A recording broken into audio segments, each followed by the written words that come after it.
નમસ્કાર વિદ્યાર્થી મિત્રો, મારું નામ નિલેશ ઠોરિયા। ગયા લેક્ચરની અંદર આપણે જે સજીવોમાં પ્રજનન જે પહેલું ચેપ્ટર એની આપણે થોડીક માહિતી લીધી। એની અંદર આપણે જોઈ ગયા કે જે પ્રજનન એના જે બે પ્રકાર અલિંગી અને લિંગી। હવે આપણે એ પણ જોઈ ગયા કે જે પ્રજનન, હવે એ પ્રજનન શેના માટે જરૂરી, કેમ કે આપણે કહી શકીએ કે જે પ્રજનન છે તો એનાથી જ કે સજીવની અંદર જીવ સાતત્ય જળવાઈ રહે, મતલબ કે એનો જન્મદર અને મૃત્યુ દર આ બંને મેન્ટેન થઈ શકે। ધારો કે કોઈ સજીવ પ્રજનન જ ન કરે તો શું થાય કે શરૂઆતમાં જે સંતતિનું નિર્માણ થયું હોય એ ધીમે ધીમે પુખ્ત થાય, જો પ્રજનન ન કરે તો એ વૃદ્ધ થઈ અને અંતે એનું મૃત્યુ થાય, જેથી એને જે પેઢી દર પેઢી જે જીવ સાતત્ય જાળવવી જોઈએ એ જળવાય નહીં। એટલે એના માટે કે જે જન્મ દર અને મૃત્યુ દર એના માટે પ્રજનન જરૂરી। ત્યાર પછી આપણે જોઈ ગયા કે પ્રજનન, તો પ્રજનન માટે દરેકની પ્રજનન રીત અલગ અલગ હોય, તો એ રીત માટે અમુક પરિબળ અસર કરે, કયા નિવાસ સ્થાનમાં અસર કરે, કયો પર્યાવરણ એને અસર કરે, ત્યાર પછી અન્ય પરિબળ પણ એને અસર કરે। કેમ કે એની જે દેહ ધાર્મિક સંરચના, દરેકની દેહ ધાર્મિક સંરચના સરખી હોતી નથી। હવે દરેકની દેહ ધાર્મિક સંરચના સરખી ન હોય તો સ્વાભાવિક છે કે દરેકના જે કાર્ય, ત્યાર પછી દરેકના જે પ્રજનનની પદ્ધતિ એ પણ અલગ અલગ જોવા મળે, માટે દેહ ધાર્મિક ક્રિયા ઉપર પણ પ્રજનનની અસર જોવા મળે। ત્યાર પછી આપણે એના જે સામાન્ય બે પ્રકાર જોઈ ગયા હતા, અલિંગી અને લિંગી પ્રજનન। અલિંગીની અંદર આપણે વાત કરી હતી કે જન્યુઓનું નિર્માણ થાય અથવા તો નિર્માણ વગર જ જે સંતતિનું નિર્માણ થાય એને આપણે શું કીધું, અલિંગી, કે જેની અંદર ખાસ યાદ રાખજો કે જેની અંદર એનો પિતૃદેહ એક જ હોય, એમાંથી બાળ સંતતિનું નિર્માણ થાય। ત્યાર પછી જે આપણે જોઈ ગયા લિંગી પ્રજનન, તો એની અંદર શું જોઈ ગયા કે જે લિંગી પ્રજનન હોય તો એની અંદર બે અલગ અલગ પિતૃ, મતલબ કે બે અલગ અલગ દેહ, કા એક નર હોય અને એક માદા હોય, આ બે અલગ અલગ દેહના જે સમાગમથી એક નવી સંતતિનું નિર્માણ થાય, જેને આપણે લિંગી પ્રજનન કહી શકીએ। જેની અંદર શું થાય કે બેના જે લક્ષણ ભેગા થાય, જેમાં પુનઃ સંયોજન થઈ શકે, કે જે બેના લક્ષણ ભેગા થાય એટલે કે નવા લક્ષણનું નિર્માણ થાય, એટલે કે આવનારી સંતતિની અંદર જે લક્ષણની અંદર વૈવિધ્યતા જોવા મળે, જ્યારે અલિંગીની અંદર એ જોવા મળે નહીં। રેડી? તો આ સામાન્ય માહિતી આપણે શરૂઆતમાં જોઈ ગયા। હવે આપણે સ્ટેપ બાય સ્ટેપ અલગ અલગ મુદ્દાઓ વિશે અભ્યાસ કરશું। એની અંદર જે આખું ચેપ્ટર મુખ્ય બે પોઈન્ટ ઉપર આપણને જોવા મળશે, એક અલિંગી અને સેકન્ડ લિંગી પ્રજનન। તો શરૂઆત આપણે ફર્સ્ટ અલિંગી અસેક્સ્યુઅલ રિપ્રોડક્શન એની જે શરૂઆત કરશું। તો અલિંગી પ્રજનન કે જે જનીનનું નિર્માણ થાય અથવા તો નિર્માણ થયા વગર જ, કે જેની અંદર બાળ સંતતિનું નિર્માણ થાય,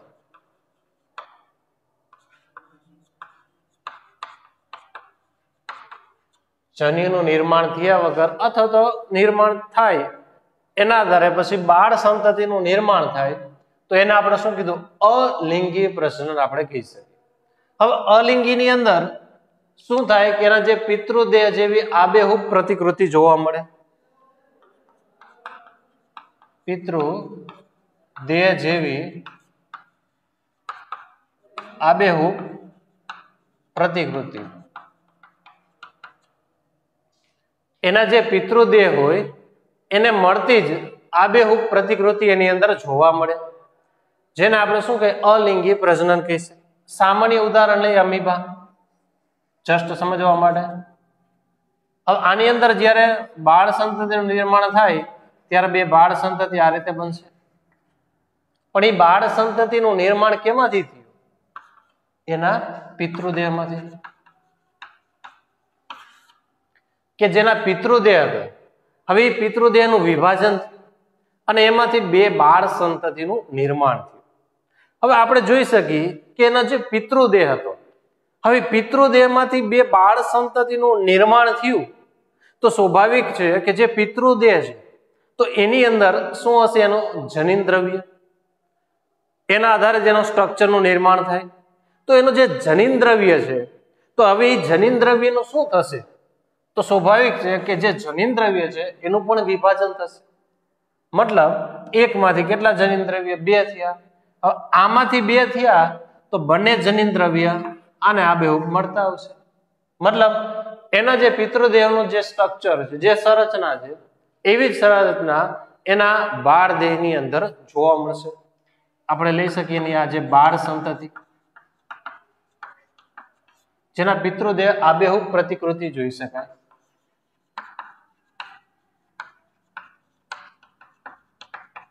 એની અંદર કાંઈ ફેરફાર જોવા મળશે નહીં. રેડી? તો આબેહૂબ પ્રતિકૃતિ એ ખાસ કેના આધારે જોવા મળ્યું? એના ડીએનએ ના આધારે. જો અહીંયા ડીએનએ માં કાંઈ ફેરફાર થઈ ગયો હોત, અહીંયા બીજા સજીવનું જે ડીએનએ એન્ટર થઈ ગયું હોત, તો આ ડીએનએ માં વેરિએશન થાય અને આવનારી સંતતિમાં પણ શું જોવા મળશે? વેરિએશન જોવા મળે. પણ ડીએનએ એક જ છે, એ જ ડીએનએ એની સંતતિમાં જોવા મળ્યું, માટે એમાં વેરિએશન કે જે ભિન્નતા, વિવિધતા, અલગપણું, જુદાપણું આવું કાંઈ એમાં જોવા મળતું નથી. માટે આવી પ્રતિકૃતિને આપણે શું કહી શકીએ? જનીનિક પ્રતિકૃતિ.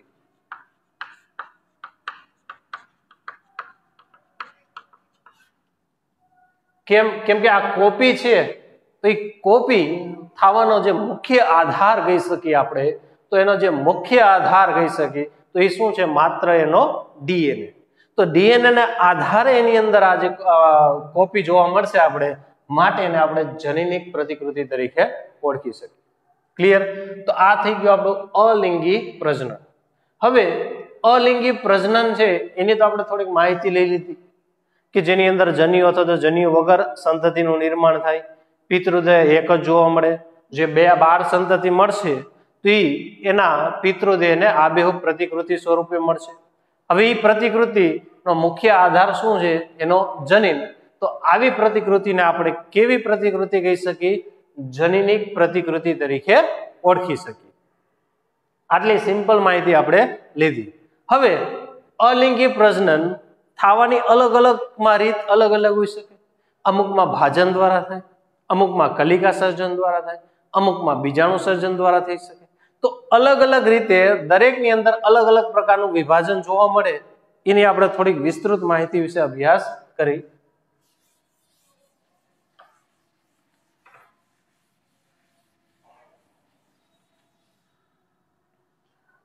એની અંદર સૌપ્રથમ આપણે જોઈ શકીએ કે જે પ્રોટિસ્ટા અને મોનેરા એમાં આપેલું આપણે કોષ વિભાજન. તમારે જે ટેક્સ્ટ બુકમાં આપેલું છે એ રીતે આપણે લઈ આલો કોષ વિભાજન.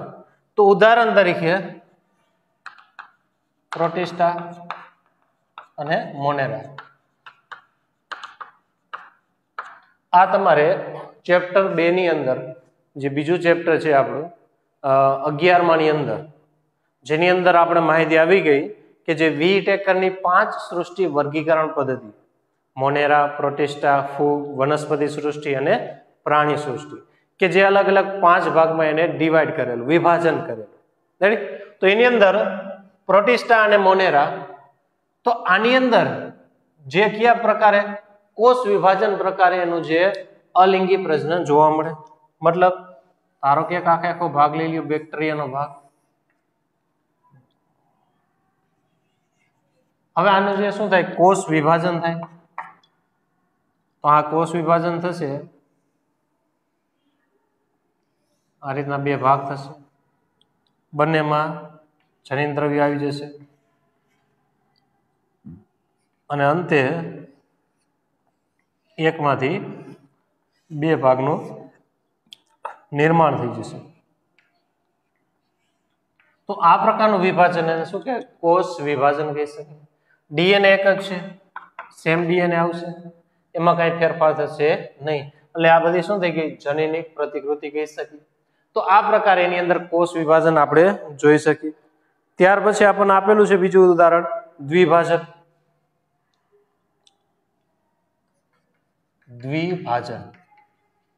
દ્વિભાજન મતલબ એના કેટલા? 2 ભાગ પડે, એને આપણે શું કહીએ? દ્વિભાજન કહેવાય. હવે દ્વિભાજનના પણ અલગ અલગ 3 પ્રકાર પડે, જે આપણે આપેલું નથી પણ તમારા નોલેજ માટે. દ્વિભાજન એની અંદર પહેલો ભાગ લે સરળ દ્વિભાજન, ત્યાર પછી અનુપ્રસ્થ દ્વિભાજન,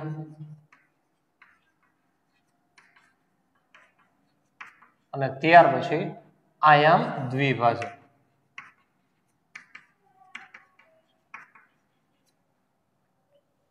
સરળ, અનુપ્રસ્થ અને આયામ દ્વિભાજન. સરળ દ્વિભાજન જેની અંદર એક્ઝામ્પલ તરીકે લઈ શકીએ આપણે તો અમીબા. આની અંદર ઉદાહરણ તરીકે એક્ઝામ્પલ તરીકે પેરામીસિયમ અને આયામ દ્વિભાજન એની અંદર વોર્ટિસેલા અથવા તો યુગ્લિના. વોર્ટિસેલા, યુગ્લિના, પેરામીસિયમ અને બીજું પ્લેનેરિયા. એની અંદર અનુપ્રસ્થ દ્વિભાજન પણ જોવા મળે. સરળ દ્વિભાજન તો ઉદાહરણ તરીકે અમીબા, જે આપણે શરૂઆતમાં ઉદાહરણ લીધું હતું કે ધારો કે આ એક અમીબા લઈ લઈએ આપણે જસ્ટ સમજવા માટે. હવે અમીબા, હવે એની અંદર આ એનું જે જનીન દ્રવ્ય, હવે અમીબાનું વિભાજન થાય પણ એનું જે વિભાજન છે એ વિભાજન કે આ જે દ્વિભાજન છે એ કેના આધારે વિભાજન થાય? એના કોષ રસ વિભાજન આધારે.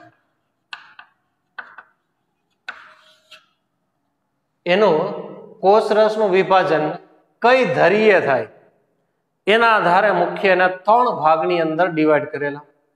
ધારો કે એના જે કોષ રસનું વિભાજન સરળ દ્વિભાજનની વાત કરી તો આમાં જે કોષ રસનું વિભાજન કોઈ પણ દિશાની અંદર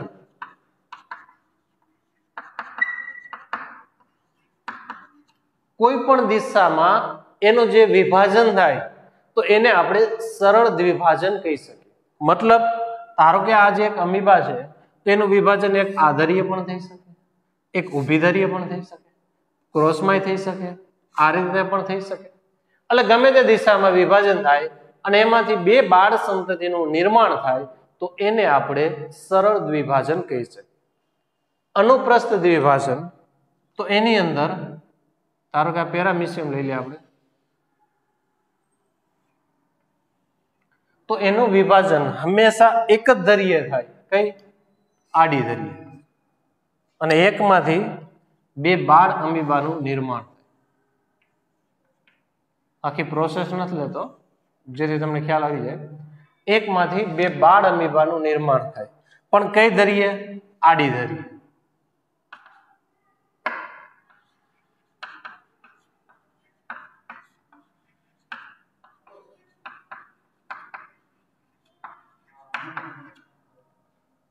માત્ર એની અંદર આડી ધરીએ જે વિભાજન થાય એના આધારે મુખ્ય 2 ભાગમાં ડિવાઈડ થાય એને આપણે અનુપ્રસ્થ દ્વિભાજન કહી શકીએ. હવે આયામની વાત થઈ તો વોર્ટિસેલા, યુગ્લિના,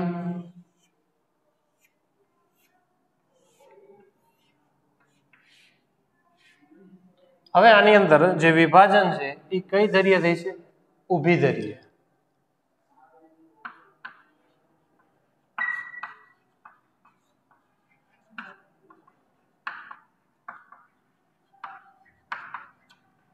જેની અંદર વિભાજન એને જે ઊભી ધરીએ થાય તો એને આપણે શું કહી શકીએ? કે આયામ દ્વિભાજન કહી શકીએ. ક્લિયર? તો દ્વિભાજનના આપણે જે 3 પ્રકાર જોઈ ગયા. ત્યાર પછી જે આમાં આપેલું છે આપણને જે ઉદાહરણ તરીકે અમીબા અને પેરામીસિયમ. ક્લિયર? ત્યાર પછી કલિકા તરીકે એક ઉદાહરણ આપણને આપેલું, એ પણ આપણે સાથે જોઈ લઈએ. કલિકા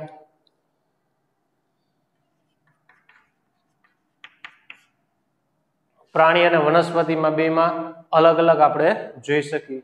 જે કલિકા સ્વરૂપે 2 સાથે આપણે લઈ લઈએ. કલિકા જેમાં ઉદાહરણ આપેલું એ પેલા લઈએ. ઈસ્ટ,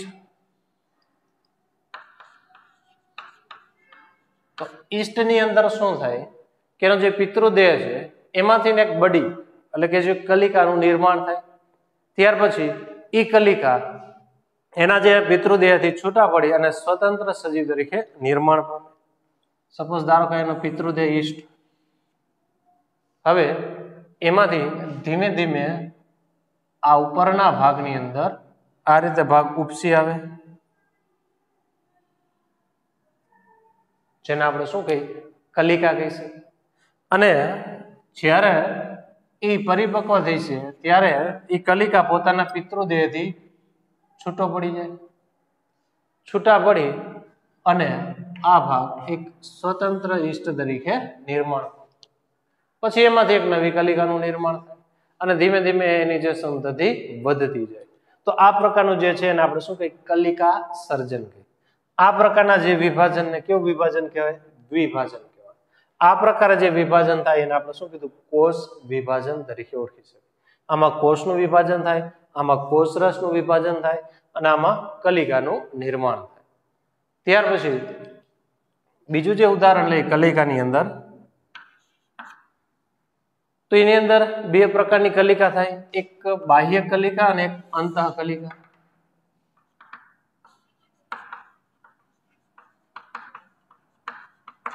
અને બીજું અંતઃ કલિકા.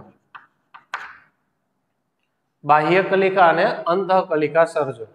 બાહ્ય કલિકા સર્જન કોને કહેવાય, કે જે દેહની બહારની તરફ નિર્માણ પામે. જે પિતૃદેહ હોય એ દેહની બહાર જે નિર્માણ પામે એને આપણે શું કહીએ, બાહ્ય કલિકા સર્જન. અંતઃ કલિકા સર્જન જે દેહની અંદર નિર્માણ પામે, જેને આપણે અંતઃ કલિકા સર્જન તરીકે ઓળખી શકીએ. ક્લિયર? બાહ્ય કલિકા સર્જનની અંદર ઉદાહરણ તરીકે લઈ શકીએ આપણે હાઇડ્રા, અને અંતઃ કલિકા તરીકે જે દરિયાઈ વાદળી સ્પોન્જિલા અને સાયકોન. સ્પોન્જિલા અને સાયકોન. હાઇડ્રાની અંદર શું થાય જોઈ લઈએ આપણે.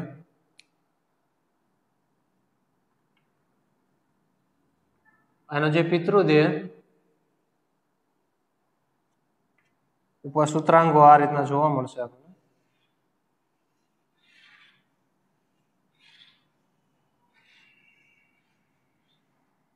જે હાઇડ્રા પિતૃદેહ. હવે પિતૃદેહની બહારની તરફ, દેહની બહારની તરફ અહીંયા જે કોષોનો જમાવટ થઈ જાય અને આ ભાગ ઉપસી આવે. કોષોનો જમાવટ થઈ અને એ ભાગ ઉપસી આવે અને જે ઉપસી આવી અને આની તરફ એક બાળ હાઇડ્રાનું શું થાય, નિર્માણ થાય. આ રીતનું આપણે લઈ શકીએ કે બાળ હાઇડ્રાનું અહીંયા નિર્માણ થાય.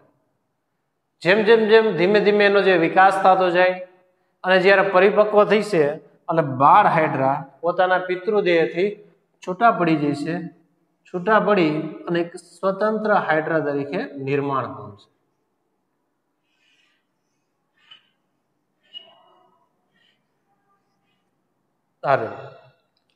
તો આ પ્રકારનું જે બાળ હાઇડ્રાનું નિર્માણ થયું એ ક્યાં થયું, કે પોતાના પિતૃદેહ હતા એ પિતૃદેહની બહારની તરફ નિર્માણ થયું. માટે એને શું કીધું, બાહ્ય કલિકા સર્જન આપણે કહી શકીએ. સેકન્ડ, અંતઃ કલિકા સર્જન જે દેહની અંદરની તરફ જે નિર્માણ પામે, જે સાયકોન અને સ્પોન્જિલાની અંદર આપણે જોઈ શકીએ. આ દેહ છે તો દેહની અંદરની તરફ આ રીતેની અંદર નિર્માણ પામે. હવે દેહની અંદર નિર્માણ પામે તો એને જે પ્રોટેક્શન માટે એક આ જે વધારાનું આવરણ જોવા મળશે આપણને.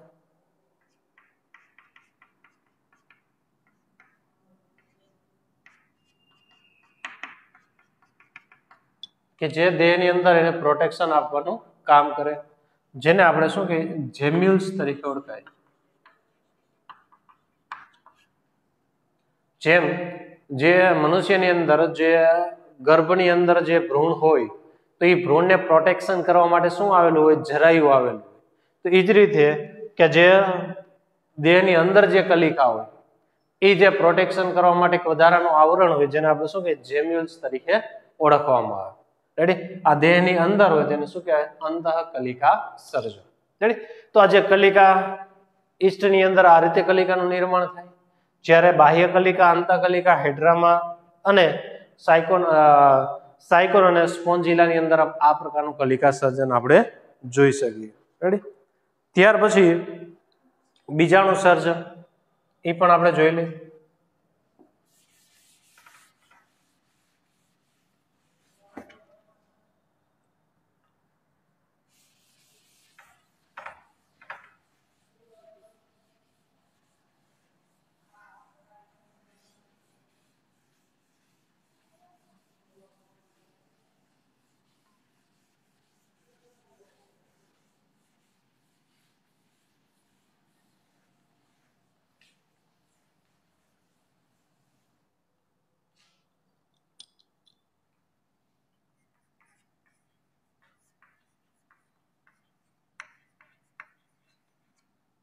બીજાણુ સર્જન જે અમીબાની અંદર આપણે જોઈ શકીએ, જેની અંદર બે પરિસ્થિતિ, એક પ્રતિકૂળ અને એક અનુકૂળ પરિસ્થિતિ. સૌ પ્રથમ એની જ્યારે પ્રતિકૂળ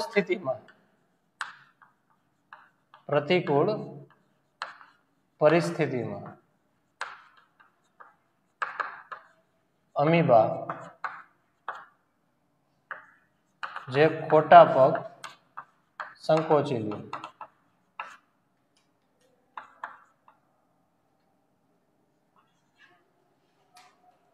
સૌ પ્રથમ એની અંદર કે જે પ્રતિકૂળ સ્થિતિમાં બે પ્રકારની સ્થિતિ, એક અનુકૂળ અને બીજી પ્રતિકૂળ.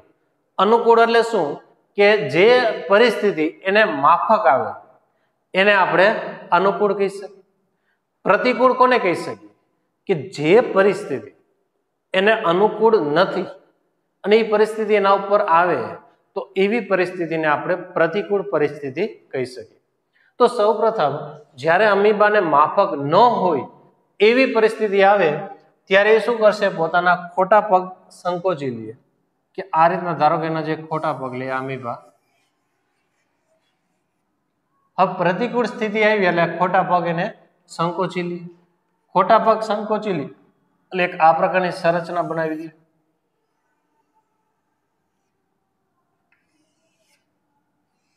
એક આ બીજું આવરણ અને એક આ ત્રીજું આવરણ. ખોટા પગ સંકોચી લે અને ત્રિસ્તરીય આવરણનું નિર્માણ કરે.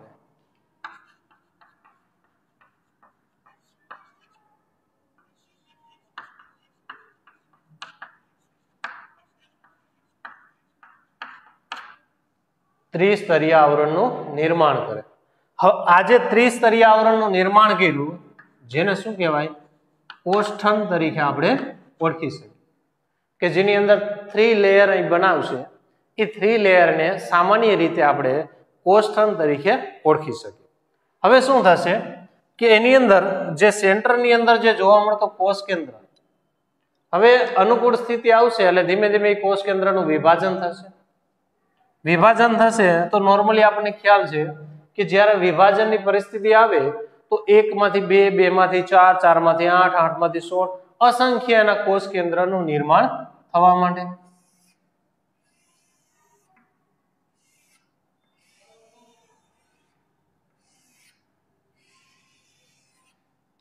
આમાંથી અનુકૂળ સ્થિતિમાં કોષ કેન્દ્રનું શું થઈ ગયું? એનું વિભાજન થઈ ગયું.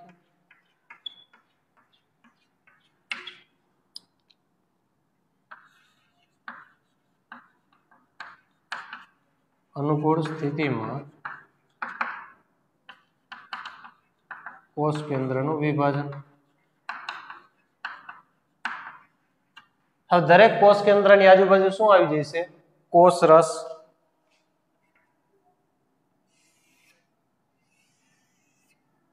આ ત્રિસ્તરીય આવરણ એમને લઈએ આપણે. એના જે કોષ કેન્દ્ર,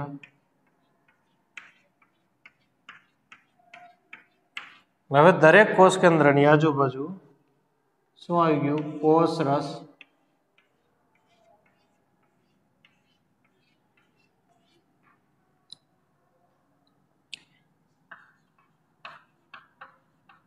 દરેક કોષ કેન્દ્રની આજુબાજુ કોષરસ ગોઠવાય અને જે કોષરસ ગોઠવાઈને જે અમીબા બને એને આપણે કુટપાદી અમીબા તરીકે ઓળખી શકીએ. તો આ પ્રકારના જે અમીબા બન્યા એને આપણે કુટપાદી અમીબા કહી શકીએ.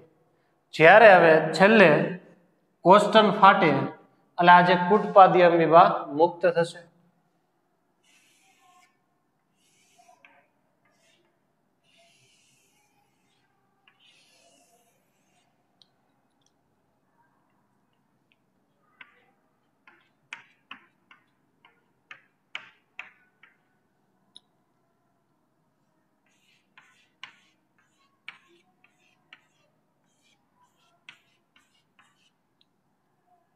આપણે લઈ શકીએ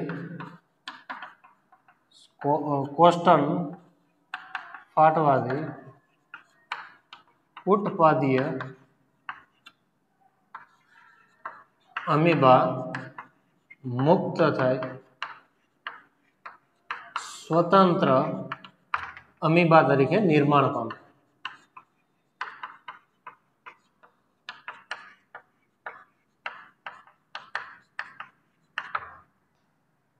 તો આ પ્રકારની જે આખી પદ્ધતિ એને શું કહેવાય?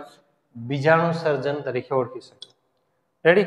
શરૂઆતમાં એની જે પ્રતિકૂળ પરિસ્થિતિની અંદર અમીબા પોતાના પગ, ખોટા પગ સંકોચી લે, ત્રિસ્તરીય આવરણ બનાવે જેને કોષ્ટન કહેવાય. અનુકૂળ સ્થિતિ મળતા જ કોષ કેન્દ્રનું વિભાજન થાય, અસંખ્ય કોષ કેન્દ્ર બને. હવે દરેક કોષ કેન્દ્રની આજુબાજુ કોષરસ ગોઠવાઈ જાય અને કુટપાદી અમીબાનું નિર્માણ થઈ જાય. જ્યારે કોષ્ટન ફાટે તો દરેક કુટપાદીય બીજાણુ કે જે અમીબા હતા હવે અંદરથી બહાર નીકળશે અને એ કુટપાદીય અમીબા હવે સ્વતંત્ર અથવા તો કુટપાદીય બીજાણુ પણ કહી શકીએ હવે સ્વતંત્ર અમીબા તરીકે નિર્માણ પામે. તો આ પ્રકારની જે પદ્ધતિ એને આપણે શું કહેવાય? બીજાણુ સર્જન તરીકે ઓળખી શકાય. રેડી? ત્યાર પછીના જે બીજા પોઈન્ટ બીજાણુ સર્જન, જે ચલ બીજાણુ, અચલ બીજાણુ અને જે ગાંઠા મૂડી, ત્યાર પછી આપણે લઈ શકીએ ભૂસ્તારી, અધોભૂસ્તારી, વીરો, એ બધું હવે આના પછીના લેક્ચરની અંદર આપણે અભ્યાસ કરશું.